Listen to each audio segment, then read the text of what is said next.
நர்மதா, ம். இன்னைக்கு யார் கெஸ்ட் அப்படின்றத சொல்லிடலாமா? கண்டிப்பா. வணக்கம் சார். எப்படி இருக்கீங்க? நல்லா இருக்கேன். Super sir. ஆர்கே வெள்ளிமேகம் படம் வந்து ரொம்ப சூப்பரா தியேட்டர்ல போயிட்டு இருக்கு. எப்படி இருக்கு சார் வரவேற்பெல்லாம்? நல்ல ரெஸ்பான்ஸ் இருக்கு. ஓகே. ரொம்ப ஹாப்பியா இருக்கு, சந்தோஷமா இருக்கு. ஓகே.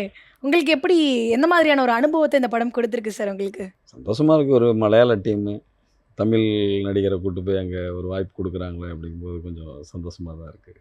அது கொஞ்சம் ஆரோக்கியத்தை கொடுக்குதுங்க. இங்கே உள்ள மனிதர்கள் அங்கே கூட்டு போய் நடிக்க வைக்கிறாங்களேங்கும்போது ஹாப்பியாக இருக்குது. Super sir. ஸோ இந்த படத்தில் உங்களுக்கு என்ன பிடிச்ச விஷயம் சார்? அழகாக எடுத்திருக்காங்க. ஒரு ஒரு சின்ன டீமு அழகாக அதை ரசிக்கிறாங்க. அது ஒவ்வொரு விஷயமா தெளிவாக செய்கிறாங்க. அதை அப்படிங்கும்போது நமக்கு கொஞ்சம் ஈஸியாக இருக்குது அங்கே நடிக்கிறதுக்கு. மொழிகள் வேறு வேறையாக இருந்தாலும் அந்த உணர்வு ஒன்றா தான் இருக்குது. அது சினிமா தானே, சினிமா அதை ரொம்ப அழகாக எடுக்கிறாங்க அவங்க. அது வரைக்கும் சந்தோஷமாக இருக்குது நமக்கு. ஒரு 25 நாள் அங்கே இருந்திருப்போம் நம்ம. ரொம்ப ஹாப்பியாக எங்கேயோ டூர் போயிருக்கோம். வேலையை செய்வோம் நம்ம. ஒரு டூர் மாதிரி போயிட்டு சந்தோஷமாக நல்ல நல்ல மனிதர்களை சந்திச்சுட்டு பயங்கர ஹாப்பியாக தான் வந்திருக்கோம். ஓகே. இந்த 25 நாள் ஷூட்டிங் ஸ்பாட்ல வந்து மறக்க முடியாத ஒரு மெமரீஸ் அப்படின்னா என்ன சொல்வீங்க சார் நீங்க? நிறைய இருக்குங்க. குட்டி குட்டியான நல்ல விஷயங்கள் நடக்கும். அங்கே எல்லாமே பொதுவாக நல்ல விஷயமாக தான் நடக்கும் நமக்கு.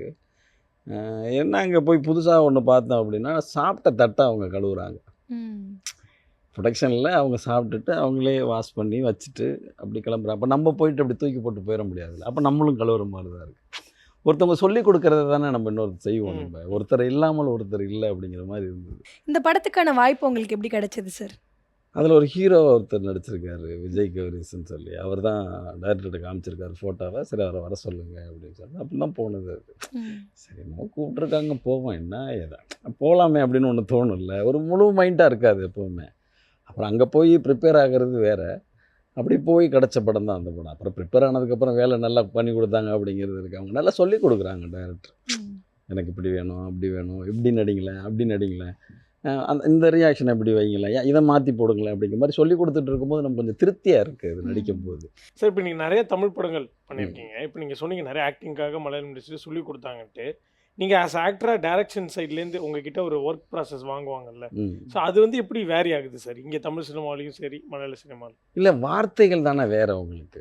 அந்த ஒரு மொழி மலையாள மொழி, தமிழ் மொழி அப்படி இருக்கு இல்லையா. வார்த்தைகள் தான் வேறு. அந்த உணர்வுகள் ஒன்று தானே உங்களுக்கு. நம்ம ஒரு ஷூட்டிங் எடுக்க போகிறோம், இதை தான் அவர் சொல்கிறார். இந்த மனைவிகிட்ட நீங்கள் இப்படி தான் பேசணும் அப்படின்னு சொன்னாக்கா நம்ம அதை தான் பேச போகிறோம். நம்ம தமிழ்லையும் அதை தான் சொல்லித்தர போகிறாங்க. நமக்கு என்ன இங்கேன்னா அங்கேருந்து போகும்போது இதுதான் கேரக்டரு, இப்படியான ஒரு ஒரு ஒரு கண்டென்ட்டில் இருக்கீங்க நீங்கள். அப்போ இதை நீங்கள் உணர்ந்து நடிக்க முடியுமா அப்படின்னா அதை நம்ம உணர்ந்து ஈஸியாக நடிச்சிடலாம் நம்ம. ஏன்னா அந்த அந்த வேலைக்கு தான் நம்ம தயாராக இருக்கோம். நம்ம தயாராகவும் இருக்கணும், தயாராக ஆகிடணும். முதல்ல ஒரு டைரக்டர் என்ன சொல்கிறாங்களோ அதை நம்ம செஞ்சிட்டோம்னா போதும். அது நம்ம இஷ்டத்துக்கு இங்கே எதையுமே பண்ண முடியாது. ஒரு இயக்குனர் தலையாட்ட சொன்னால் தான் தலையாட்ட முடியும், சிரின்னு சொன்னால் தான் சிரிக்க முடியும். சிரிக்காத இந்த இடத்துல இது நல்லா இருக்காது அப்படின்னு அவங்க சொல்கிறது தான் அது. ஒரு இயக்குனர் சொல்கிறத ஒரு நடிகராக நான் செஞ்சுட்டேன்னா அங்கே சக்ஸஸ். எனக்கு இங்கே எல்லாமே தெரியும் அப்படின்னு நான் இங்கே எதையுமே சொல்ல முடியாது. எனக்கு இது தெரிஞ்சிடும், நான் எல்லாத்தையும் கற்றுட்டு வந்துட்டேன், நான் 25 வருஷம் சினிமாவில் இருக்கேன், எனக்கு இதெல்லாம் பயங்கரம் அப்படின்னு எதையுமே சொல்ல முடியாது. ஏன்னா இன்றைக்கி நிறையா டெக்னாலஜி வளர்ந்துக்கிட்டே இருக்குது. நிறையா விஷயத்தை புதுசாக சொல்லிக்கிட்டே இருக்காங்க. அது சில விஷயம் நமக்கு புரியாது, சில விஷயம் நமக்கு புரியும். இவ்வளோ இருக்கா அது அப்படின்னு நம்ம வீட்டுக்கு போகிறப்ப தான் அதெல்லாம் யோசிப்போம். நம்ம இங்கே யோசிச்சிட மாட்டோம், விட்டுருவோம். நம்ம என் ஒய்ஃபு படம் பார்த்துட்டு சொல்கிறேன், இந்த இடத்துல நீ இந்த டைலாக்கை போட்டிருக்கலாம், நான் இப்போ சொல்லு, ஷூட்டிங்கில் இருக்கும்போது விட்டுருங்க, கோட்டையை விட்டுருங்க அப்படின்னு ஒன்று இருக்குல்ல. ஷூட்டிங்கில் இருக்கும்போது ஒன்று தோணும், ஒன்று தோணாது. படமாக பார்க்கும்போது நம்ம 1000 விமர்சனம் வைப்போம். அந்த 1000 விமர்சனம் நம்ம ஷூட்டிங்கில் பாட்டில் எல்லோரும் வந்து சொன்னாங்கன்னா ஈஸியாக இருக்கும்ல. அது அப்படி அந்த விமர்சனம் வைக்க மாட்டாங்க. ஒய்ஃப் சொல்கிறேன், இந்த இடத்துல நீ இந்த டைலாக் பேசியிருக்கலாம்ல, நீ ஏன் விட்ட, எப்போ சொல்கிற, படம் முடிஞ்ச பிறவா, படம் முடிஞ்சு ரிலீஸ் பண்ண பிறகா, அப்படி இருக்குது. அது அப்படி தோணும் நமக்கு. அப்போ இதை கற்றுக்கிட்டே இருக்கேன் அப்படின்னா அதுவும் இல்லை. அப்போ முயற்சி தான் பண்ணிகிட்டு இருக்கோம். நான் இன்றைக்கி இந்த நேரத்தில் அதை நம்ம முயற்சி பண்ணுறோம் அப்படின்னு நான் நினச்சிக்கிறது. கண்டிப்பாக சார். அந்த மாதிரி உங்களுக்கு உங்கள் ஒய்ஃப் சொன்ன மாதிரி படம் பார்த்துட்டு இந்த ஒரு இடத்துல இந்த விஷயத்த நம்ம மாற்றிருக்கணும்னு உங்களுக்கு தோணுன ஒரு விஷயம் அப்படின்னா இந்த படத்தில் என்ன விஷயம் சொல்லுவீங்க? நல்லா நடிச்சிட்டோங்கிற ஒரு திருப்தி இருக்குது எனக்கு. அந்த திருப்தியில் வேறு ஏதாவது பண்ணலாமா அப்படின்னா அதில் இடம் இல்லை. மொத்தத்தையுமே டைரக்டர் சொல்லி கொடுத்துருக்காங்க. அவங்க இந்த அழுகணும், சிரிக்கணும், சீரியஸ் ஆகணும், அமைதியாகிடுங்க, இந்த இடத்துல அப்படியே லுக்கு பாருங்கள், அப்படியே முறங்க அப்படின்னு இதை மொத்தத்தையும் சொல்லி கொடுக்கும்போது அதில் வேறு ஒன்று நம்மளால் நுழைக்க முடியாது. ஆனால் நமக்கு தோணும், முடிச்சுட்டு வந்த பிறகு தோணும், அங்கே அப்படி பார்த்துருக்கலாம்ல நம்ம அப்படின்னு தோணும். அது பொதுவாகவே எல்லா நடிகருக்கும் உண்டு, அது எனக்கும் உண்டு. ஒரு விஷயத்த கரெக்டாக செஞ்சிட்டோமா அப்படின்னு யோசிக்கிறது, ஒரு விஷயத்த கரெக்டாக செய்கிறதுக்கு ப்ராக்டிஸ் பண்ணிட்டோமான்னு யோசிக்கிறது. ஒரு நடிகை பெரிய ப்ராக்டிஸ் பண்ணிட்டோன்னா ஈஸியாக இருக்கும். திடீர்னு சில இடத்துல கண்ணை வந்து அங்கிட்டு சிப் பண்ணி இங்கிட்டு சிப் பண்ணும்பாங்க, நம்மளால் பண்ண முடியாது. அப்புறம் எங்கேயாவது பார்க்கலாமா அப்படின்னா பண்ண முடியாது. இது எல்லாமே ப்ராக்டிஸ் இருந்துச்சுன்னா ஈஸியாக இருக்கும். ஆனா சார், இந்த ஒரு டேட்ல நம்ம படம் வந்து ரிலீஸ் ஆக போகுது அப்படின்றப்போ வந்து உங்களுக்கு தோணுச்சா, ஆகா பெரிய பெரிய படங்கள்லாம் வருதே, நம்மளோடது கொஞ்சம் இது கூட போட்டி போடணுமே அப்படின்ற மாதிரியான ஒரு சின்ன பயம் இருந்ததா? பயந்துனுமே என்ன பண்ண போகிறோம், ரிலீஸ் பண்ணியாச்சு. படம் எடுத்த கதை தான், படம் எடுத்தாச்சு. அப்புறம் திருப்பி அதுக்கு ஏதாவது மாற்றணும் அப்படின்னா படத்தை ஃபுல்லாக முடிச்சுட்டு மாற்ற முடியாது. அப்போ இது மாதிரி இப்போ ரிலீஸ் பண்ணுன்னு சொல்லிட்டாங்க. அப்போ நம்ம டேரக்டர்கிட்ட சொல்லுவோம், ப்ரொடியூசர்கிட்ட சொல்லுவோம், என்ன சார் இப்படி இருக்குது அப்படின்னு. அதனால் என்ன இப்போது, அதுவும் படம் இதுவும் படம் பார்க்கட்டும் அப்படின்னு சொல்லி ஈஸியாக சொல்லலாம். ஓகே, அப்படி ஒரு ஒரு திருப்தி தானே அது. ஃபியூச்சரில் சொல்லிக்கலாம் நம்ம, நான் கமல் சார் படத்தோட என்னோட படமும் வந்துச்சு அப்படின்னு சொல்லிக்கலாம் நம்ம. ஒரு வரலாறு அவ்வளோ ஆக்சுவலி உண்மை. சரி, இப்போ வந்து படத்துல வந்து உங்களுக்கு ஒய்ஃபா நடிச்சவங்களுக்கும் உங்களுக்கும் கெமிஸ்ட்ரி வந்து பயங்கரமா ஒர்க் அவுட் ஆயிருந்துச்சு. அந்த பாட்டுலேயே வந்து அவ்வளோ அழகா இருந்துச்சு. இருந்தாலும் அவங்களுக்கு வந்து லாங்குவேஜ் தமிழ் தெரியாது, உங்களுக்கு மலையாளம் தெரியுமா? எப்படி வந்து அந்த கெமிஸ்ட்ரி வந்து ஒர்க் அவுட் பண்ணீங்க?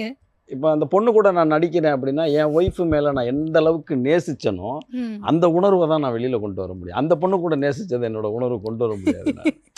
என் மனைவி கிட்ட நான் எப்படி இருந்தேன், எந்த அளவுக்கு பாசமாக இருந்தோம், அந்த உணர்வை நம்மளால் கொண்டு வர முடியுமா அப்படின்னு ஒன்று யோசிச்சோம்னா அந்த உணர்வு அங்கே வந்துடும். ஓகே, அதுக்கேற்ற மாதிரி அந்த பொண்ணு கூட நல்லா நடித்தாங்க. அவங்களும் அந்த உணர்வுகளை கொண்டு தான் வந்தாங்க. அவங்க அது பெரிய சந்தோஷமாக இருந்தது எனக்கு. அப்பா ஓகே. ஏன்னா நம்ம நடித்த பிறகு அந்த படத்தை பார்க்கும்போது நம்மளை வந்து முகம் சொல்லிச்சிடக்கூடாது. ஐயோ என்னங்க இவர் ஏன் அப்படி நடித்தார், இவர் அப்படி கேட்டுறக்கூடாது. ஏன்னா ரொம்ப காலம் கடந்து வந்திருக்கோம் நம்ம. சினிமா மட்டுமே தான் உலகம்னு நினச்சி வந்தாலும் நம்ம அதில் வந்து மாற்றி எதையாவது ஒன்று சொதப்பிட்டோம்னா கேள்விகள் நிறையா கேட்க இங்கே நண்பர்கள் இருக்காங்க. ஏன் இப்படி பண்ண, ஏன் இந்த இடம் தப்புன்னு உனக்கு தோணலையா, ஏன் இந்த இடத்த நீ மாற்றிருக்கணும், உனக்கு ஏன் ஐடியா வரல, அவங்க என்ன சொன்னாலும் நீ அப்படியே செஞ்சிருவான்னு கேள்வி கேட்க இங்கே நம்ம நண்பர்கள் இருக்காங்க. அவங்களுக்கு நம்ம பதில் சொல்லி ஆகணும் மெயினாக. படம் ரிலீஸ்க்கு அப்புறமா நண்பர்கள் கால் பண்ணி ஏதாவது கேட்டாங்க? அதெல்லாம் கேட்பாங்க, படம் பார்த்தாங்க சூப்பர் தான். அவங்க சொன்ன நல்ல கமெண்ட் ஏதாவது? அதுதான் சிலது ஓட்டு வாங்கி அதான் ஒருத்தர் சிவாஜி கணேசன் போயிட்டாங்கன்னு சொல்கிறேன் நான். என்னை சிவாஜி கணேசனே சொல்கிறேன், டே சிவாஜி கணேசன் ஆவலடா அப்படின்ட்டு சொன்னவங்க கமாண்ட் அடிச்சவங்களாம் இருக்கான். ஜாலியாக பேசுறது அது. அதான் சொன்னேன், நீ பாட்டு சிவாஜி கணேசன் ஏதாவது சொல்லிட்டு போறாரா, என்னை வெளியில் அப்புறம் சண்டைக்கு வந்துருவாங்க அப்படிலாம். எனக்கு தெரிஞ்சு அவங்க வந்து முதல் மரியாதை படத்தோட கம்பேர் பண்ணியிருப்பாங்களோ. ஏதோ ஃபீல் பண்ணுறான் அவன், தெரிஞ்ச நண்பர் தான் அவன். அது நேற்று சொல்லும் போது தோணுச்சு, நீ பாட்டுக்கு வாயில் வந்ததெல்லாம் உளராத, நல்லா நடிச்சிருக்கேன்னா நல்லா நடிக்கலையா அதை மட்டும் சொல்லு. இல்லை ஓகே ஓகே அப்போ அதோட விட்டுரு, உனக்கு பிடிச்சிருக்கா அவன் பிடிச்சிருக்கு. அப்படி சில நண்பர்கள் ஓட்டுவாங்க. சில நண்பர்கள் வந்து அழகாக சில விஷயத்தை உச்சரித்து பேசிட்டு போயிடுவாங்க. சிலது நல்லா இல்லைன்னா நல்லா இல்லைன்னு சொல்லுவாங்க. அது சில நண்பர்கள் இருக்காங்க. இல்லைடா பத்தாது, கொஞ்சம் பார்த்துக்கோ, ரொம்ப ரொம்ப மைன்யூட்டாக நீ ஒரு விஷயத்தை பிடிச்சின்னா கரெக்டாக இருக்கும் அப்படின்னு சொல்லுவாங்க. நம்மளை சோர்ந்து போக விட மாட்டாங்க பொதுவாகவே. சினிமாவுக்குள்ளே சொல்லுவாங்க பொதுவாகவே, சினிமாக்காரனை மட்டும் பொதுவாக நம்பக்கூடாது அப்படிலாம் சொல்லுவாங்க. அப்புறம் நீ யாரை நம்புவ? இப்போ சினிமாக்காரனை நீ நம்ப மாட்டேன், அப்புறம் யாரை நம்புவ? சொந்தக்காரனை நம்புவியா? அப்புறம் வெளியில் போகிறவங்கள நம்புவியா? யாரையாவது ஒருத்தவங்களை நம்பி தான் ஆகணும். யார்கிட்டயாவது நல்லபடியாக பேசி தான் ஆகணும். நம்ம கச்சாமுச்சான்னு பேசவே முடியாது. நம்ம கச்சாமுச்சான்னு பேசினாலும் ஆப்போசிட்டில் கரெக்டாக பேசும்போது நமக்கு பேச்சு வராது. அது ரொம்ப முக்கியம். அதனால் நண்பர்கள் ரொம்ப முக்கியம். ஓகே சார், இப்போ வந்து நாங்கள் எல்லாம் செலிப்ரேட் பண்ணுற மாதிரி வந்து உங்கள் ஹீரோயினுக்கும் உங்களுக்கும் வந்து கெமிஸ்ட்ரி பயங்கரமாக இருக்குது, பாட்டெலாம் பயங்கரமாக நாங்கள் என்ஜாய் பண்ணிகிட்டு இருக்கோம். இருந்தாலும் வந்து அந்த காதல் மனைவி இதை பார்த்துட்டு என்ன சொன்னாங்க சார் உங்களோட ஒய்ஃபு? எல்லாம் கேட்டிங்க பாருங்கள் ஒரு கேள்வி, ரொம்ப சந்தோஷமாக இருக்குது அந்த கேள்வி. ஆடியோ லான்ச் வைக்கும்போது ஒய்ஃபை பார்த்துட்டு எல்லாம் கிளாஸ் பண்ணுறாங்க, கை தட்டுறாங்க. எனக்கு பயமாக இருக்குது, உள்ள கடமுடான்னு ஓடிக்கிட்டே இருக்குது. எங்கிட்டாவது வீட்டில் வச்சு குத்த போகிறா போல இருக்குது அப்படின்னா அப்படி தான் தோணுச்சு எனக்கு. அது அப்புறம் சொல்கிறேன். அது வந்து அப்படி சொல்லிகிட்டு இருக்கும்போது மேடையில் நான் சொன்னேன், நிறையா நண்பர்கள் ஒருத்தவங்க, ராஜராஜ சோழன் ஒருத்தவங்க இருந்தாங்க, ஆதேஷ் பாலான்னு ஒரு நண்பர் சொன்னாங்க, எப்படியும் இவருக்கு ஒய்ஃபு கிட்ட அடி வந்த அப்படின்னு. அதான் நான் சொன்னேன், ஒரு வாரத்துக்கு முன்னாடியே நான் காலில் விழுந்துட்டேங்க, அதனால் எனக்கு அடி விழுகிறதுக்கான விஷயமே இல்லை. ஏன்னா நான் தான் ஒரு வாரத்துக்கு முன்னாடியே ஸ்டடி ஆகிட்டேன், அம்மா இப்படி இருக்குமா, அம்மா நீ பார்த்துக்கம்மா அப்படின்னு நம்ம சொல்லியிருக்கோம்ல. அந்த மாதிரி தப்பிக்கிறது தான். அதை ஒய்ஃபிட்ட சொல்லும் போது அவங்க சரி அப்படின்னு சொல்கிறது இருக்குல்ல. இன்னொன்று என் மனைவி மெயினாகிட்ட சினிமாவை பற்றியே பேசியிருக்கோம். நம்ம கல்யாணம் ஆகி ஒரு 14 ஆண்டு காலம் சினிமாவை பற்றியே தான் பேசியிருப்பேன். அவளுக்கும் தெரியும் இது லூஸு, சினிமாவை தவிர அது வேறும் பேசாது, அப்படியே அதை பற்றி பேசினாலும் அதுலேருந்து கடந்து போயிடுது அப்படின்னு என் மனைவிக்கே தெரியும். என்னைய சார்ந்த நண்பர்களுக்கு தெரியும், என் மனைவிக்கு தெரியும், இவன் சினிமாவை தவிர வேறு எதுவும் பேச மாட்டேன், எனக்கு இப்படி ஒரு விஷயம் இருக்குது, இவங்கிட்ட இதை மட்டும் பேசினோம்னா அவனை சமாளிச்சிடலாம் அப்படிங்கிறத என் மனைவி இப்பவும் புரிஞ்சு வச்சிருக்கேன். Super sir.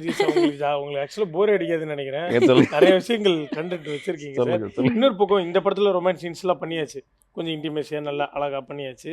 இதே மாதிரி உங்களோட இதுக்கு முன்னாடி நடித்த படங்கள் ஏதாவது பண்ணியிருக்கீங்களா சார்? சுப்பிரமணியபுரம் இருக்குது, சுப்பிரமணியபுரம் எல்லாம் மாஸ் இருக்காடு, ஆ. கிட்டத்தட்ட ஒரு 60 கிலோ, அதுலேருந்து ஒரு 45 கிலோ வெயிட்டை குறைக்கணுன்ட்டாங்க, 15 கிலோ வெயிட்டை குறைச்சே தரணுன்ட்டாங்க ஒரு மாதத்துக்குள்ளே. அது ஃபுல்லாகவே இந்த தேன் சுடு தண்ணி குடிச்சு வெறி கொண்டு ஓடுறது, அப்புறம் அதையும் பண்ணிவிட்டு நல்லா சாப்பிடக்கூடாது. நீங்கள் வளைச்சி கையில் கிடைக்கிறதெல்லாம் திண்டிங்கன்னா உடம்பு குறையாது, ஏற தான் செய்யும் அது. அதுக்கு ஃபுட்டு கொஞ்சம் கொஞ்சமாக ஒரு சப்பாத்தி, கொஞ்சோண்டு சோறு, அந்த மாதிரி தான் எடுக்கிற மாதிரியே இருக்கும். உடம்பு நீங்கள் குறைச்சே ஆகணும்னு சொல்லிட்டாங்க. அப்போ அதை குறைக்கிறோம் நம்ம. ஒரு 15 நாள், ஆமாம் ஒரு மாதம் 30 நாளில் கரெக்டாக 15 கிலோ குறைச்சிருக்கேன். இந்த நரம்பெல்லாம் தெரியணும்னு சொல்லிட்டாங்க, டொக்கு விழுவுன்னு சொல்லிட்டாங்க. அதனால அந்த மாதிரி குறைச்சதெல்லாம் உண்டு. எனக்கு என்னன்னா இந்த மாதிரி உங்களெல்லாம் கஷ்டப்படுத்திட்டு திடீர்னு இந்த மாதிரி ரொமான்ஸ் சீன்ஸ் கொடுத்தப்ப ஹாப்பி ஆகிட்டீங்களா? ரொம்ப கஷ்டம் சார் அது. இல்லை இதுக்கு கஷ்டம். ரொம்ப கஷ்டம். இந்த ரொமான் பண்ணுறதுலாம் நான் ரொம்ப நொந்து போவேன். நான் என்னடா இந்த பிள்ளையை லவ் பண்ண சொல்கிறாங்க, இந்த பிள்ளையை கட்டி பிடிக்க சொன்னேன், பெரிய பஞ்சாயத்தார்கள்லாம் தோணும் எனக்கு. என்ன இவ்வளோ பெரிய ரிஸ்க் எல்லாமா ஹீரோ பண்ணுவாங்க அப்படிலாம் தோணும் எனக்கு. ரிஸ்கா சார்? சார் அது உங்களுக்கு அது ஈஸி சார். ஈஸி சொல்லிட்டீங்க சார். ஈஸின்னு இல்லை சார், அது ஒரு ஆசை சார். ஐயோ ஆசைப்படலாம் சார், ஆசைப்படலாம். அதுக்கான உடல் இருக்கு இல்லையா, பலம், அது ரொம்ப முக்கியம். புரியுது. அது என்ன சொல்லுவாங்க, அந்த ஸ்டெமினா ரொம்ப முக்கியம். அந்த படத்துல எல்லாம் அந்த பொண்ணை தூக்கிட்டு வருவேன் நான், நல்லா தூக்கவே முடியல சார். நல்லா டேரக்டர் அழுகுறேன், இந்த பிள்ளை தூக்காத அளவுக்கு ஏதாவது ஒன்று பண்ணியா, அந்த பிள்ளை செத்து போச்சு, நீ தானடா தூக்கிட்டு வரணுங்கிறாரு. அந்த பிள்ளையை தூக்க முடியல என்னால. நான் இழுத்துட்டு வர மாதிரி என்ன பரபரனா போட்டு சார் இழுத்துட்டு வரேன், கன்சீவா இருக்கிற மாதிரி அந்த பொண்ணோட கேரக்டர் சார். அந்த பிள்ளைய போட்டு தரன்னு வா நீ வந்து சேர்ந்துன்னு சொல்லி இழுக்க முடியாதுல்ல சார் நம்ம. என்னன்னா அது அவ்வளோ சீரியஸாக அது போகுது. நான் பின்னாடி அந்த அந்த பொண்ணை தூக்கிட்டு வரணும்.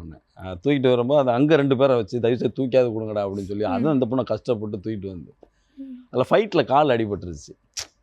கால் அடிபடுறது, கை அடிபடுறதெல்லாம் பெரிய ப்ராசஸ் அது. அதனால தான் சொல்கிறேன், ஹீரோக்களுக்கு எப்படி அவங்க இந்த ஃபைட்டு சாங்கு இதெல்லாம் கடந்து வராங்கன்னு தெரியாது. எல்லா ஜாயிண்ட்டுமே காலியாகிடும். மெயினாக ஃபைட்டில் எங்கேயாவது மாட்டிக்கும். இப்போ வரைக்குமே இந்த ப்ராப்ளம் இருக்குது நமக்கு கையில். அது ஒவ்வொரு படத்துலையும் அது உண்டு பிரசாதம் மாதிரி. எங்கேயாவது போய் ஏதாவது மாட்டிக்கிறது, ஒவ்வொரு படத்தில் நடிக்கும்போது அடி வாங்கிறது, கை மாட்டிக்கிறது, கால் மாட்டிக்கிறது. இந்த ஆர்கே வில்லியம் பார்த்தீங்கன்னா சின்ன ஸ்ட்ரகிள் ஃபைட்டு தான், அதில் கால் மாட்டிக்கிச்சு. அதை ரெடி பண்ணி ஓரளவுக்கு வச்சுருக்கோம். இந்த மாதிரி நிறைய இருக்குது. அது எப்படி சார் அசால்ட்டாக அடிப்பட்டதை வந்து ரொம்ப கேஷுவலாக, இதில் வந்து போகிற போக்கில் வந்து ஒரு பொங்கல் சோறு சாப்பிட்ற மாதிரி வாங்கிட்டு போகிறோமா அப்படின்ற மாதிரி வேறு என்ன பண்ண முடியும் நம்ம? எனக்கு காயில் வலிச்சிருச்சு, உடஞ்சி வச்சு அப்படின்னு நீங்கள் எப்படி சார் எனக்கு இந்த மாதிரிலாம் சீன் கொடுக்காதீங்க, லைட்டாக கொடுங்க அப்படின்ற மாதிரி. அப்போ நீங்கள் போயிட்டு வாங்க அப்படிம்பாங்க. அடுத்த கேள்வி அவங்களோட கேள்வி அதான் தான், நீங்கள் கிளம்புங்க அப்படின்னு. ஏன்னா எதை சொன்னாலும் செய்ய மாட்டேன் பண்ண மாதிரி, இந்த டப்பாவுக்கு ஆள முடியாது, அப்போ இந்த பேக்கு ஆள முடியாது அப்படின்னு சொன்னால் எப்படி ஒத்துக்குருவாங்க? அது ஒத்துக்க மாட்டாங்கல்ல. நம்ம கூடிய மட்டும் சொல்லுவோம் மாஸ்டர்லாம், மாஸ்டர் ஹார்ட் பேஷண்ட்டு கொஞ்சம் பார்த்துங்க, ஹார்ட் பேஷண்ட் சீரியஸாக ஹார்ட் பேஷண்ட் சார் கொஞ்சம், அதெல்லாம் ஒன்றும் இல்லை, நீ ஏன் பயப்படுற, அதெல்லாம் ஒன்றும் கிடையாது, கிளம்பு, அதெல்லாம் அழகாக பண்ணுவேன் நீ, அப்படி ஏற்றி விட்ருவாங்க. வேறு வழியே கிடையாது, நீங்கள் சண்டை போட்டே ஆகணும். இவங்க தான் நம்மளை ஸ்லீப்பர்ஸ் எல்லாம் மாற்றி ஒரு படம் ஈடாட்டம்னு ஒரு படம், அந்த மாஸ்டர்கிட்டலாம் கெஞ்சிறேன் நான், ஹார்ட் பேஷண்ட் மாஸ்டர் என்னை விட்டுருங்க மாஸ்டர், அதெல்லாம் ஒன்றும் இல்லை விஸ்தரா அப்படின்னு சொல்லிட்டு அடுத்தடுத்த ஷாட் எனக்கு தான் வைக்கிறாரு. அவன் வேறு லெவலில் நடிக்கிறாங்க. விசித்திரம், ஏங்க இப்படியாங்க கொத்து விடுவீங்க, நீங்கள் வலிக்குதுன்ட்டு இருக்க, நீங்கள் பண்ணு, அதெல்லாம் ஒன்றும் இல்லை, நீ வா ஃபைட் பண்ணு அப்படின்றாரு. என்ன நீங்கள் என்ன பண்ணுவீங்க மாஸ்டர்கிட்ட? ஆல்ரெடி ஒரு ஷாட் எடுத்துட்டு அப்போ அதோட கண்டினியூட்டி எனக்கு வேணும் இல்லைன்னு கேட்குறாரு மாஸ்டர். சூப்பருங்க, ரொம்ப சந்தோஷம், வாங்க எடுத்துக்கோங்க வாங்க, வேறு ஒன்றும் பண்ண முடியாது நம்ம. நீ என்னால் ஓட முடியாதுன்னு சொல்லுவேன், ஓடுன்னு சொன்னீங்கன்னா ஓட ஆரம்பிச்சிருவேன். அது ஹார்ட், அதெல்லாம் அப்புறம் பார்த்துக்கணும். ஓகே, அதெல்லாம் என்னை ஒன்றும் பண்ணாது, அந்த மைண்டுக்கு போகும் அது. ஓகே, எனக்கு 2011 அட்டாக்கு. அப்போ நான் ஹாஸ்பிட்டலில் போகும்போது அங்கேயும் நிறைய நகைச்சுவைகள்லாம் நடந்தது. அது இங்கே சொல்லலாமா என்னால எனக்கு, அதனால் ஒன்றும் தப்பு இல்லைன்னு எனக்கு தோணுது. ஒருத்தன் இசிஜி வைக்க வரான். இசிஜி வைக்க வரப்போ ஃபுல்லாக பார்க்க போட்டுட்டு வாயிடுவேன். சார் ஒரு நிமிஷம் சார், இந்த மிஷினு இங்கே நல்லா அங்கே போகுமா சார்ன்றாடே, வலிக்குதுடா வாடா அப்படின்றான். வாங்க சார் போவோம், நாங்கள் கூப்பிட்டு போகிறேன். பக்கத்தில் ஒரு கேரக்டருக்கு வந்து ஆக்சிடென்ட் கேஸு, வாயில் வந்து மிஷின் விடுறாங்க, விடும்போது பிளட்டு ஏரில் போகுது, அப்படி போகுது. இப்போ நான் அதை அப்படியே பார்த்துட்டே இருக்கேன். என் ஒய்ஃப் வந்து சொல்கிறேன், அதை பார்க்காதையா அப்படின்னு. இல்லைப்பா நல்லா நடித்தான்ல, அப்படின்னு நான் சொன்னேன். அவன் நல்லா நடித்தான்ல, ஏய் அவன் செத்து போயிட்டான், அவன் சாகட்டும்டி, அவன் பண்ணதை நீ பார்த்தியா இல்லையா, உன்னையே பார்க்காதங்கிற அப்புறம் என்னையே வேற பாருங்கிறியா அப்படின்னு என் மனைவி சொன்னேன். இதெல்லாம் உண்மை சார். சரி, எங்க போனாலும் நடிப்பா தான் என்னோட பார்க்குறீங்க. பிரச்சனை அது. இப்போ நான் எங்கே போனாலும் நான் அப்படி தான் வேடிக்கை பார்ப்பேன். இப்போ நீங்கள் என்ன பேசுகிறீங்கன்னு பார்ப்பேன், சிஸ்டர் என்ன பேசுகிறேன்னு பார்க்குறேன், கேமராமேன் என்ன பேசுகிறான்னு பார்ப்பேன். என்னோட வேலை பார்க்குறது. சார், ஒரு நடிப்பை இந்த அளவுக்கு ஒருத்தர் என்ஜாய் பண்ண முடியும், வாழ்க்கையில் எந்த பக்கம் திரும்பினாலும் நடிப்புன்னு பார்க்க முடியும் அப்படின்றது உங்களை பார்த்து தான் சார் நாங்கள் தெரிஞ்சுக்கிறோம். இப்படி இருக்க உங்களுக்கு வந்துட்டு எது ரொம்ப கம்ஃபர்டபுள், எது ரொம்ப எனக்கு பிடிக்கும்பா, இந்த விஷயத்த நான் பண்ணணும் அப்படின்னு எனக்கு ரொம்ப பிடிக்கும், இந்த காமெடி சீக்வன்ஸ், ஆக்ஷன் சீக்வன்ஸ், இப்போ நம்ம சொன்ன மாதிரி ரொமான்டிக் சீக்வன்ஸ், அந்த மாதிரி எடுத்துக்கிட்டா எது உங்களுக்கு எனக்கு காமெடி. திருப்தியாக இருக்கும்? காமெடி. நான் வடிவேல் சாரை பார்த்தேன். ஆக்சுவலாக வடிவேல் சாரை பார்த்து தான் நடிக்கணுன்னே நம்ம வந்தது. ஓகே. சில பேர் கேட்பாங்க, நீங்கள் கமல் சார் ரஜினி சார்லாம் சொல்ல வேண்டியது, எதுக்கு அவங்களெலாம் நான் சொல்லணும், எனக்கு என்ன பிடிச்சிருக்கு அதான சொல்லணும். ஏன்னா நகைச்சுவை சிலரை அழுக வச்சிரும், சிலரை சந்தோஷப்படுத்த வச்சிரும். காமெடிங்கிறது ஒன்று தான், அதில் டிசைன் 100 இருக்கும். நீங்கள் எதுக்காக சிரிச்சிங்கன்னு கேட்டால் தான் சொல்லுவீங்க. நீங்கள் அவர் வந்தாரா, டக்குன்னு கீழே தடுக்கி விழுந்தார்ல, அதனால தான் சிரித்தேன்னு நீங்கள் சொல்லுவீங்க. அவரை கேட்டால் திடீர்னு பேசிக்கும்போது டம்முன்னார்லாம், அதனால சிரித்தேன் அப்படின்னு சொல்லுவார். இந்த மாதிரியான பதில்கள் நிறையா இருக்குது ஹியூமரில். அது ரொம்ப பிடிக்கும் எனக்கு. நான் நிறைய பேர்கிட்ட சொல்லுவேன், என்னை சண்டையெல்லாம் போட சொல்லாத, லவ் பண்ண சொல்லாத, ஏதாவது காமெடியாக 4 டைலாக் கொடுத்துட்டுனா நான் நடிச்சிட்டு போயிடுவேன்ல, இப்படி கேட்பேன் நான். என்னடா உனக்கு அந்த டெரர் தான் நல்லா இருக்குது, பாட போங்கடா நீங்கள் இப்படியே பண்ணுங்கடா அப்படின்ட்டு வந்துடுறது. அந்த மாதிரியான இது இருக்குது நிறையா. ஓகே சார், கிட்டத்தட்ட நீங்கள் ஒரு 25 இயர்ஸாக சினிமாவில் ஆமாம், 25 வருஷம். பட் நீங்கள் படமாக கொஞ்சம் கம்மியான ஒரு எண்ணிக்கை பண்ணியிருக்க மாதிரி இருக்குது. நீங்கள் இது என்றைக்கே யோசிச்சிருக்கீங்க, நிறைய கூட பண்ணியிருக்கலாம், நம்ம இவ்வளோ கொஞ்சம் கம்மியாக பண்ணியிருக்கோம் அப்படின்ற மாதிரி யோசிச்சிருக்கீங்க? அதெல்லாம் இல்லை, எனக்கு அது தோணலை. ஒரு விஷயத்த செஞ்சால் தெளிவாக செஞ்சிடணும், அது ஒரு சீனாக இருந்தாலும். ஓகே. கசாமுசான்னு போய் அங்கெல்லாம் வச்சுட்டு வந்தால் அது நல்லா இருக்காது. நம்ம நல்ல படம் நடிக்கும் போதே நமக்கு நிறைய கேள்விகள் இருக்குது. என்னத்த பண்ணி நடித்த விடு அப்படின்னு அப்படி சொல்லுவாங்க. சிலர் சலிச்சுக்குவாங்க, சிலர் கோவப்படுவாங்க. அதெல்லாம் கடந்து போக வேண்டியதாக இருக்குது. இப்போ கடந்து போகிறது மட்டும்தான் நம்ம வேலையாக இருக்குது. சுப்பிரமணியபுரம் இந்தியாவில் ரொம்ப முக்கியமான ஒரு சினிமாவாக அது மாறுனுச்சு. ஸோ அவர் டைரக்ஷனில் நீங்கள் நடிக்கிறப்போ அவர் உங்கள் மேலே வச்ச நம்பிக்கைலாம் என்ன நினைச்சு? அது நல்ல நம்பிக்கை. குழந்தையாக நம்ம இருந்துட்டோமோன்னு கொஞ்சம் யோசிக்கிறேன் நான். ஒரு விஷயத்தை நீங்கள் ரொம்ப புரிஞ்சுக்கிறணும். நீங்கள் அப்படி ஒரு விஷயம் உங்களுக்கு தெரிலனா திருப்பி கேட்டுக்கணும். கேட்டுட்டிங்கன்னா சூப்பர். நான் கேட்க மாட்டேன், அது ஒரு பிரச்சனை நமக்கு அப்போ இருந்தது. சசி சார் மேலெல்லாம் அளவு கடந்த மரியாதை வந்துடுச்சு எனக்கு. நான் முதல்ல என்ன இவ்வளோதான் எனக்கு கொஞ்சமாக சீன் கொடுக்குறீங்க அப்படிலாம் தோணுச்சு. சுப்பிரமணியபுரம் இப்போ ரீரிலீஸ் ஒன்று நடந்துச்சு. அப்போ அந்த படத்தை நம்ம பார்க்கும்போது தான் தெரியுது யாருக்கு என்னென்ன அளவுகளோ அதை அவர் அப்படியே பண்ணியிருக்கார். ஒவ்வொருத்தவங்களுக்காக ப்ரெசென்ட் பண்ணி நமக்கும் அதில் ஒன்று இருக்குது அப்படிங்கிறத அந்த படம் அன்னைக்கு நம்ம பார்க்கும்போது தான் தோணுச்சது, இவ்வளோ விஷயம் சசி சார் பண்ணியிருக்காரு நமக்காக அப்படின்னு. அவ்வளோ பெரிய அங்கீகாரம் கொடுத்துருக்காரு எனக்கு. இந்த உலக சினிமா 100 சினிமாவில் அந்த ஒரு சினிமா இருக்குன்னு சொல்கிறாங்க. அந்த அங்கீகாரத்தை கொடுத்தது சசி சார் தான் எனக்கு. நான் அவங்களுக்கெல்லாம் காலத்துக்கும் அவ்வளோ வணங்குறேன் நான் சசி சாரை.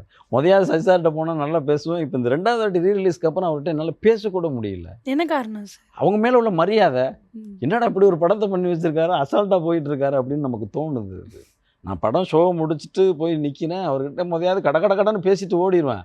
போங்க சார், அங்கே இருக்கேன் சார், இங்கே இருக்கேன் சார், போங்க சார், உங்களை பார்க்கணும் வந்தேன் சார், இப்படி சொல்லிவிடுவேன் நான். அதுக்கப்புறம் அவரை பார்க்கும்போது அப்படியே யோசிச்சுட்டே இருக்கேன், நின்று பார்த்துட்டே இருக்கேன் அவரை நான். இவராடா அவரு நம்ம டேரக்டர் அப்படின்னு தோணுச்சு. ஐயோ, நான் சசி சார்லாம் நமக்கு பெரிய லெஜண்ட் நமக்கு. சூப்பர் சார், அழகாக சொல்லிட்டீங்க சார். ஆக்சுவலி அதுதான் உண்மை சார். சீரியஸாக எனக்கு ஃபர்ஸ்ட்லேருந்தே உங்கள் ஒரு ஸ்மைல் ஒரு மாதிரி நல்லா இருந்துச்சு. நீங்கள் இந்த மாதிரிலாம் எண்ணங்கள் வச்சுருக்கிறதுனால தான் அந்த பிரைட் ஸ்மைல் வருதுன்னு நினைக்கிறேன்.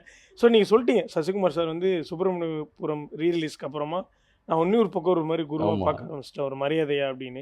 இப்போ அவர்கிட்ட வாய்ப்பு கேட்கலாம்ல சார், எதாவது கேட்டிங்களா? நான் எப்பவுமே கேட்பேன், நான் சொல்கிறேன்டா பாரு, எப்பவுமே கேட்பேன் நான். அண்ணா வாய்ப்பேன் சொல்கிறேன். மிகப்பெரிய மனிதர் அவர். அவரை அப்படி அவ்வளோ சாதாரணமாக என்னாலலாம் எடை போட்டவே முடியாது.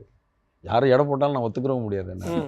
ஏன்னா இங்கே எல்லாமே நல்ல மனிதர்கள். அவராக இருக்கட்டும், சிறுத்தை படம் டைரக்டர், அவங்கள கேட்கணும் நீங்கள், இருக்காங்க. அவங்க மிகப்பெரிய மனிதர் அவர். என்னோட திருமணம் முடிஞ்சு ஒரு வாரத்தில் கமிட் ஆன ஒரு படம் சிறுத்தை. அதுக்கு ரெக்கமெண்டேஷன் யாருன்னா கார்த்தி சாரை சொல்லுவாங்க. கார்த்தி சார் பெரிய லெஜண்ட் எனக்கு தெரிஞ்சு. எப்படி சார் அது அந்த ரெக்கமெண்டேஷன்? நம்ம பருத்தி வீரில் நடிக்கும்போது கார்த்தி சார் பழக்கம். அப்போ அவங்க தான் சொன்னாங்கன்னு சொல்லி டைரக்டர் சொன்னாங்க, அதுதான்ப்பா உனக்கு சொன்னது அப்படின்னு சொல்லி. ரொம்ப சந்தோஷம் சார் அப்படின்னு. அப்படி போச்சு. சிறுத்தையில் கூட அந்த ஸ்ட்ரகிளில் ஓடி வரும்போது இந்த கை மாட்டிக்கிச்சு. இந்த கையை இப்போ வரைக்கும் ரெடி பண்ண முடியல நம்மளால். அதான் எங்கேயாவது போய் மாட்டிக்கும். சில இடத்துலலாம் ரொம்ப ஓட சொன்னாங்கன்னா நம்ம ஓட முடியாது. இதை லாக் பண்ணிட்டு ஓடுற மாதிரி இருக்கும். இது மட்டும்தான் மூவ் ஆகும், இது அப்படியே இருக்கும். ஒன்றும் பண்ண முடியாது. இது ஓகே. ரொம்ப போனால் இந்த இடம் வந்து சதை பிறண்ட மாதிரி ஒன்று நடக்கும் அதில். வலிக்கும். ஆமாம், ஓகே சார். அதனால் அதை அப்படியே மேட்ச் பண்ணி அதை ரெடி பண்ண முடியாமல் ஏதாவது ஒன்று போட்டு நல்ல பேண்டை ரெண்டு போட்டு. வாழ்க்கையில் அடிபட்டதெல்லாம் சிரிச்சுக்கிட்டே சொல்லுவாங்க சில பேர், நாங்கள் கேள்விப்பட்டிருக்கோம் சார். முதல் தடவையாக நாங்கள் நீங்க பார்க்குறோம். சொல்றது எனக்கு வலிக்குது. இல்லை சார், அதெல்லாம் இல்லை சார். நீங்க ஒரு மாதிரி சிரிச்சிட்டே சொல்றீங்க சார். ஒன்றும் இல்லை சார், எல்லாமே ஈஸி தான் சார். நீங்கள் ஈஸியாக எடுத்துட்டிங்கன்னா அது ஈஸி. ஓகே. ரொம்ப கடினமாக அதை போட்டு உழப்பினோம்னா மாட்டிக்கும். என்னென்ன இந்த மூளை வந்து பிரச்சனை, எனக்கு பிரச்சனை, நான் உங்களை சொல்லலை, எனக்கு பிரச்சனை. இல்ல, எனக்கும் கொஞ்சம் பிரச்சனை. நான் வந்து எதையாவது ஒன்று யோசிச்சுக்கிட்டே இருப்பேன், நான் அதில் நான் மாட்டிக்கிடுவேன். அப்போ அதை கழட்டி விட்டுடலாமான்னா அது போகாது. அப்போ திருப்பி இன்னொன்று வந்துடும். சரி, அதை கழட்டி இல்லாமல் இப்படி ஒரு 10-15 உள்ளே போயிடுச்சுன்னா தாங்காது. அதனால தான் பிறரை குறை சொல்லிக்கிட்டே இருக்கிறது. உன்னை எடுத்துட்டிங்கன்னா ஃப்ரீ ஆகிடுவீங்க, நீங்கள் ஹாப்பி ஆகிடுவீங்க, நல்லா தூங்கிடுவீங்க, நல்லா எழுந்திரிச்சிடுவீங்க, எந்த டென்ஷனுமே இருந்திருக்கேன். சரி அப்படின்னு சொல்லுவாங்க. அந்த கோபத்தை கூட எஸ்பிபி சார் சொல்லுவாங்க, என்ன இப்படி பண்ணுறீங்க நீங்கள், ஏன் இப்படி பண்ணுறீங்க, இதான் அவரோட கோபமா, என்ன இப்படி பண்ணுறீங்க, இப்படி பண்ணாதீங்க, புரியுதுங்களா, போங்க, அப்படி போயிடுவாரா. அதான் அவரோட கோபமா, வாங்க போங்கிறது. அப்போ அதை எவ்வளோ அவங்க தெரிஞ்சு வச்சுருக்காங்கங்கிறது ஒன்று இருக்குல்ல. நம்ம இன்னும் எதையுமே கற்றுக்கலை, ஆனால் எல்லாத்தையுமே கற்றுக்கிட்டோன்னு இப்போ வரைக்கும் நினச்சிட்ருக்கோம். எதையுமே கற்றுக்கலை, எதையுமே தெரிஞ்சுக்கலை. ஆனால் டெய்லி அன்னாடம் இந்த விஷயம் கொடுத்துருக்காங்க, இதை மட்டும் சிறப்பாக செஞ்சுருவோம். அதை ஒன்று பண்ணாலே போதும் நமக்கு. அப்படி தான் போயிட்டுருக்கேன். Okay sir. இப்போ நீங்கள் முன்னாடியே வந்து சொல்லியிருந்தீங்க உங்களுக்கு வந்து வடிவேல் சார் ரொம்ப பிடிக்கும், அவரை பார்த்து தான் வந்து சினிமாவுக்கே வரணும் அப்படின்னு ஆசைப்பட்டேன்னு. அதே மாதிரி வந்து காமெடி ரோல் பண்ணுறது ரொம்ப பிடிக்கும்னு சொல்லியிருக்கீங்க. நீங்கள் ஒரு காமெடியனாக வந்து ஒரு படத்தில் பண்ணணும் அப்படின்னா யார் மாதிரி காமெடி பண்ணுறது உங்களுக்கு ரொம்ப பிடிக்கும்னு நினைக்கிறீங்க சார்? நான் என்னைய மாதிரியே பண்ணணும்னு நான் எதிர்பார்த்தேன் இந்த பதிலை. நான் தான் நடிக்கிறேன். ஆமாம் சார். நான் அவங்கள பிடிக்கும் எனக்கு. நாயர் சாரை பிடிக்கும், சந்திரபாபு சாரை பிடிக்கும், சூரி சாரை பிடிக்கும், யோகி பாபு சாரை பிடிக்கும், இப்படி வடிவேல் சாரை இப்படி எல்லாரையுமே பிடிக்கும். அவங்க வேலையை அவங்க பார்க்குறாங்க, நான் என் வேலையை பார்க்குறேன்னு. Super sir. அப்போ நான் என்ன கற்று வச்சுருக்கேன் அப்படின்னு ஒன்று இருக்கு. பிறரை இமிட்டேட் பண்ணுறது நம்மளோட வேலை இல்லையே. அவங்கள பிடிக்கும் எனக்கு. Super sir. நீங்கள் சொன்னீங்களே சார் இடையில சிறுத்தை சிவா சார் பற்றி சொல்கிறப்போ பயங்கர சந்தோஷமாக பேசுனீங்க. எனக்கு அப்படியே கனெக்ட் பண்ணிக்க முடியுது. ஏன்னா ரஜினி சார் வந்து அண்ணாத்த படம் முடிஞ்சதுக்கப்புறமா சிறுத்தை சிவா சார் தனியாக கூப்பிட்டு பயங்கரமாக பாராட்டி இந்த அளவுக்கு ஒரு பயங்கரமான நல்ல மனுஷன்லாம் சொல்லியிருந்தாரு. ரொம்ப அன்பான மனிதர். அந்த மாதிரி அவர் யாரையுமே ரீசெண்ட் டேஸில் சொன்னதே இல்லை. ஸோ நீங்கள் சொன்னீங்கன்னா கொஞ்சம் கேட்டோம் எப்படி அவர் பயங்கரமான ரொம்ப அன்பான மனிதர். ஓகே. ரொம்ப அழகான மனிதர். ஹேக்காக பேச மாட்டார். இப்படி இருந்தால் நல்லா இருக்குல்ல விசித்ரா, இதை பண்ணிடுறியா, சரி சார், அவ்வளோதான். ரொம்ப அன்பான மனிதர். நான் சந்தித்த அத்தனை மனிதருமே அன்பான மனிதர்கள். நான் தான் அப்படி இருந்திருக்கேன் அப்படின்னு எனக்கு இப்போ தோணுது. எனக்கு நான் பார்த்த மனிதர்கள், பேசின மனிதர்கள், நம்ம இன்னும் எத்தனை பேரை நம்ம தொடர்பு கொள்ள போகிறோம்னு தெரியாது. எல்லா மனிதனுமே அன்பான மனிதர்கள். இப்போ 2 பேர் சார். எஸ் இல்லை, அன்பான மனிதர்கள் தான். அதை தான் சொல்கிறேன் நான். நம்ம சந்தித்தவங்க நல்ல மனிதர்கள், நான் பார்த்த மனிதர்கள் அழகான மனிதர்கள், அன்பான அப்படி எடுத்துகிட்டு போயிடுவோமே. ஒருத்தர் பார்க்கல, டேரக்டர் மேலே இருக்காரு. இல்லை, அவங்களும் இருக்காங்க, அவங்களுக்கு நான் நன்றி சொல்கிறேன். ஆமாம், அங்கேருந்து ஏங்குறாங்கல்ல. ஒருத்தரை சார்ந்து தான் ஒருத்தர் இல்லாமல் ஒருத்தர் இல்லை. நம்ம நினச்சிக்க நான் சுயம்பு அப்படின்னு சொல்ல முடியாது. யாரையாவது சொல்ல நான் சுயம்பு இல்லை. ஒருத்தர் நான் பிறக்கும்போது ஒரு நர்ஸு தேவைப்பட்டாங்க, அப்புறம் அம்மா அப்பா தேவைப்பட்டாங்க, அப்புறம் வாத்தியார் தேவைப்பட்டாங்க, அப்புறம் நம்ம படம் நடிக்கும்போது குருநாதரா டைரக்டர் தேவைப்பட்டாங்க. இப்படி நிறையா இருக்குது. அப்போ அதே மாதிரி நம்ம ஒரு டைரக்டர்கிட்ட நம்மளை நடிக்கும்போது இந்த கிணத்துல நீ குதிச்சிருவேன்னா நான் குதிச்சிருவேன். நான் அங்கே குதிக்க போகிறேங்கிறது டைரக்டருக்கு தெரிஞ்ச, டைரக்டர் சுத்தம் பண்ண சொல்லியிருப்பாரு, முள்ளுக்குள்ளே இருக்கா பார்த்துக்குங்கப்பா, அந்த பையன் குதிக்க போகிறான் அப்படின்னு. நான் அங்கே போய்ட்டு ஐயோ சாக்கடையெல்லாம் வாட் இஸ் திஸ், அங்கெல்லாம் குதிக்க மாட்டேன் அப்படி சொல்ல முடியாது. ஒரு நடிகனுக்கு அப்படி சொல்ல முடியாது. குதினா குதி, அது இயக்குனர் சொல்லிட்டாங்க, அவ்வளோதான். அங்கே மறுப்பே பேச முடியாது அவர்கிட்ட. எனக்கு இது வேணும், இந்தா கிளம்பு, கோமணத்தில் இருந்தால் நான் வர்றேன், ரெடி, நான் அதுக்கு தானே வந்தேன், நடிக்க தானே வந்தேன், நான் நடிச்சிட்டு போகிறேன், அவ்வளோதானே. சார் அடுத்தடுத்து என்னென்ன ப்ராஜெக்ட்லாம் போயிட்டுருக்கு சார்?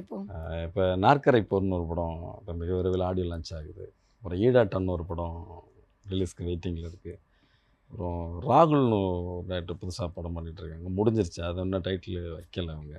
இது மாதிரி நிறையா ப்ராசஸ் வந்துகிட்டே தான் இருக்குது. நல்லபடியாக போயிட்டுருக்கு, சந்தோஷமாக இருக்கேன். ரொம்ப ஹாப்பியாக இருக்கேன் நான். அது போதும் சார். சந்தோஷம் சார், ரொம்ப சந்தோஷம் சூப்பர். சார். அந்த ப்ராஜெக்ட்டும் உங்களுக்கு பெரிய வெற்றி பெறணும் சார். தேங்க்யூ. சீரியஸாக உங்கள் பேருக்கு ஏற்ற மாதிரி நீங்கள் ஒரு விசித்திரமான மனிதர் சார். கண்டிப்பாக ரொம்ப அந்த உலகத்தை நோக்கி உங்கள் பார்வையும் சரி, சினிமாவை நோக்கியும் பயங்கர டெடிகேட்டடாக இருக்குது, வித்தியாசமாகவும் ரொம்ப இருக்குது. ரொம்ப ரொம்ப ஸோ அடுத்தடுத்து நீங்கள் நடிக்கிற எல்லா படமும் பெரிய ஹிட் வெற்றி பெறணும். ரொம்ப எங்கள் டீம் சார்பாக பெரிய வாழ்த்துக்கள். ரொம்ப நன்றி தேங்க்ஸ். சார். அதே மாதிரி நான் ஜெயா டிவிக்கும் வாழ்த்து சொல்லிக்கிறேன், ம். உங்களுக்கும் வாழ்த்து சொல்லிக்கிறேன், இந்த டைரக்டருக்கும் என்னோட நன்றியை சொல்லிக்கிறேன். நன்றி. நன்றி தேங்க்யூ சார், தேங்க்யூ சார்.